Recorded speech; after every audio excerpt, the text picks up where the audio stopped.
Sebenarnya, tidak ditemukan saksi atau seseorang pun yang memiliki kemampuan untuk mengakses data mengenai nenek moyang dari salah satu disiplin ilmu paling berbahaya sepanjang masa. Ilmu yang dapat menggulingkan sebuah rezim, menyusun ulang tatanan pemerintahan, dan mengubah hedonis sejati menjadi seorang Buddha. Filosofi yang dapat kita temukan dalam sejarah adalah seorang pria bundar parubaya bernama Socrates, yang mana disebut-sebut sebagai bapak filosofi oleh seluruh dunia. Atau mungkin lebih tepatnya untuk pemikir barat, dialah yang dianggap sebagai orang pertama yang melakukan praktek diskusi moral dan seni mempertanyakan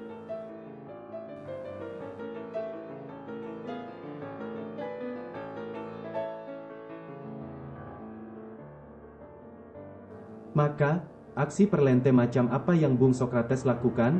Sehingga ia menemukan salah satu penemuan paling penting dalam sejarah umat manusia dan menjadi terkenal. Kejeniusan jenis apakah yang bertengger di kepalanya? Bagaimanakah rupa sang legenda? Ilustrasi di atas secara nyata merupakan produk dari romantisme. Tentu saja, terlepas dari campur tangan alam semesta, Socrates menenarkan namanya di sepenjuru kota Athena lewat cara yang populer hingga saat ini, yakni dengan memamerkan sikap menyebalkan. Socrates memiliki pribadi yang distintif. Dia tidak begitu terikat dengan kepentingan biologisnya. Dia imun terhadap rasa lapar, rasa haus, udara dingin, dan dia tidak merasa perlu meminum alkohol seperti kebanyakan orang pada zamannya. Dia memakai baju yang sama terkadang sampai satu musim. Dia sering ditemukan menari-nari sendirian di rumahnya, dan bermeditasi di tengah jalan sambil berdiri. Dan tidak ada satu hal pun yang dapat menghilangkan konsentrasinya ketika ia tengah bermeditasi. Pria nyentrik ini memiliki satu misi dalam hidupnya, yaitu mengiring keluar kebenaran yang terpendam dalam diri setiap orang. Dia percaya bahwa kejahatan lahir dari ketidaktahuan, dan bahwa jika dia membantu lawan bicaranya memperoleh pengetahuan yang diperlukan, dia akan mengerti bahwa menjadi jahat tidaklah menguntungkan diri sendiri. Dia berkata bahwa tidak ada orang yang jahat dengan sukarela. Menyebalkan, tentu, adalah kata sifat yang relatif kebenarannya. Namun, baik atau buruknya niatan dari sikap menyebalkannya ini, tidak begitu diperhitungkan oleh orang-orang yang dibuatnya kesal.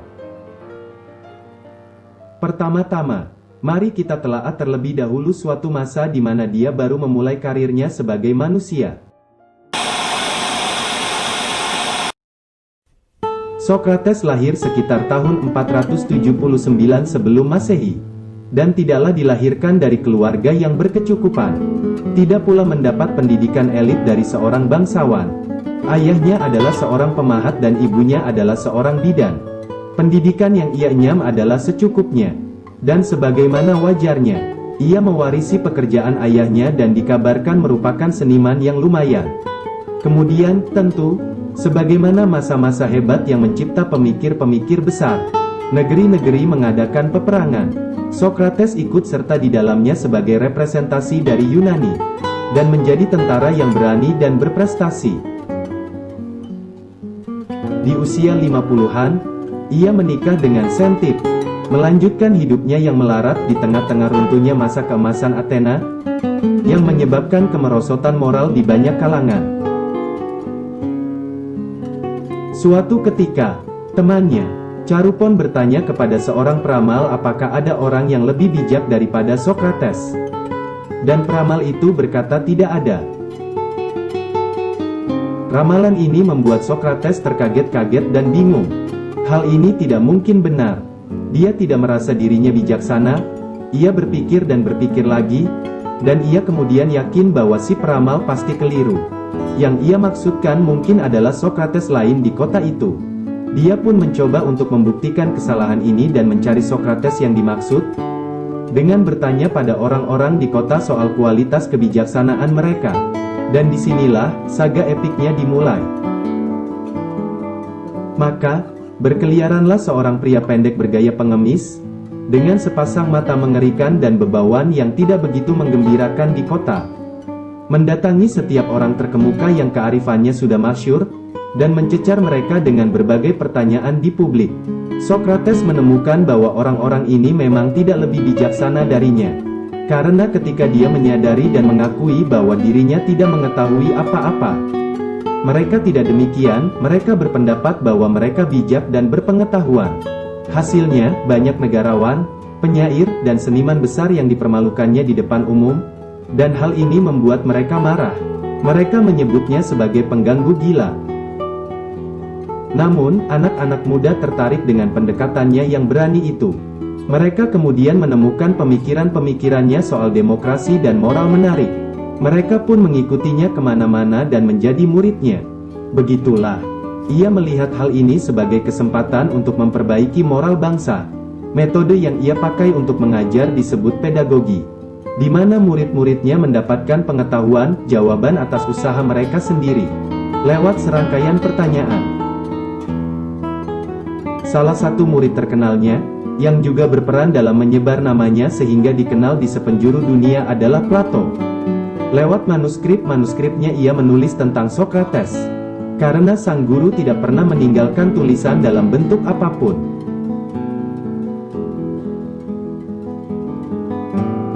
Ideologi filosofisnya berpusat pada beberapa prinsip dasar. Pertama-tama, dia percaya bahwa tidak ada orang yang suka melakukan tindakan amoral. Dan jika seseorang melakukan tindakan amoral, ini karena dia tidak tahu hal mana yang bermoral. Selain itu, ia percaya bahwa kebenaran mengarah pada pengetahuan. Dan juga bahwa kebenaran adalah satu-satunya pembawa kebahagiaan di dalam diri seseorang, dan di dalam masyarakat. Kecenderungan Sokrates pada kebajikan moral, pemikiran eksplisitnya tentang kejujuran dan keadilan, dan lebih jauh lagi, keyakinannya dalam melakukan tindakan yang baik membuatnya menjadi sosok yang tidak disukai oleh semua politisi pada masanya. Dari semua bukti yang ada, tentu sudah terbukti bahwa dia memang orang berjiwa luhur. Namun, tidak seperti pengajar-pengajar lainnya, ia tidak mau menerima bayaran atas jasanya. Hal ini sering memicu pertengkaran di rumah tangganya, karena dia dan keluarganya masih hidup miskin. Dia juga punya 3 anak, yang tidak begitu cemerlang dan tidak ia didik sebagaimana ia mendidik anak-anak muda lainnya, yang menjadi muridnya.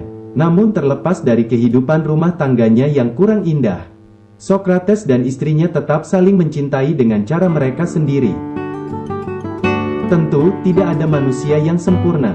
Maka kita tidak bisa menuntut setiap keputusan dalam hidup Sokrates sebagai contoh yang dapat diteladani.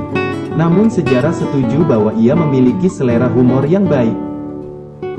Hal ini terbukti karena pada saat kejengkelan seluruh kota akan tingkah lakunya memuncak, yakni di tahun 339 sebelum Masehi. Karena anak-anak muda lebih bersedia mendengarkan dia daripada orang tuanya. Dia digiring ke pengadilan atas tuduhan merusak generasi muda, dan menunjukkan sikap yang kurang terhormat. Ia diminta untuk memilih sendiri hukuman apa yang pantas bagi dirinya. Sokrates, sebagai orang yang setia pada citranya, mengatakan bahwa alih-alih mendapat hukuman, mereka justru harus bersyukur ada dia di kota itu untuk mengingatkan mereka. Mereka berhutang budi padanya karena dia telah menyelamatkan moral bangsa, dan seharusnya memberinya upah dan membiayai makannya sampai dia mati. Begitulah, orang Athena dulu tidak begitu punya selera humor, jadi mereka menghukum matinya, nyaris setidaknya. Meskipun murid-muridnya sudah membujuknya untuk kabur, Sokrates lebih memilih untuk membunuh dirinya sendiri dengan meminum racun hemlock, dibandingkan mati dengan aib di hadapan orang banyak. Dan begitulah riwayat hidup dari sang bapak filosofi.